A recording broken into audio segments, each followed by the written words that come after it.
Hello guys, నమస్తే అందరికీ. నిన్న జరిగిన కృష్ణాష్టమి రోజున మన తెలుగు జల్లికట్టు ఆవులు ఎద్దులు యజమానులు ప్రతి ఒక్కరు అనమాట తమ తమ ఆవుల్ని ఎద్దుల్ని నీట్గా కడిగి ఒక పూజా కార్యక్రమం లాగా అయితే చేస్తున్నారనమాట.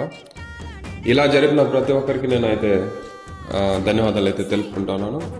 మన నాటు ఆవుల్ని అంతరించిపోకుండా చూసుకుంటూ జల్లికట్టు అనే ఒక పండుగల్ని ఇంకా కొనసాగిస్తూ వస్తూ మన తెలుగు జల్లికట్టుని ఇంకా ఇది ముగిసిపోకుండా ఇంకా జరుపుకుంటూ వస్తున్న ప్రతి ఒక్కరికి నేనైతే ధన్యవాదాలు తెలుపుతున్నాను.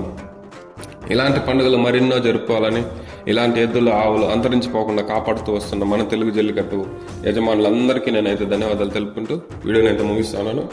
వీడియో నచ్చినట్లయితే లైక్ చేయండి, షేర్ చేయండి, మన ఛానల్ అయితే సబ్స్క్రైబ్ చేసుకోండి. Thank you.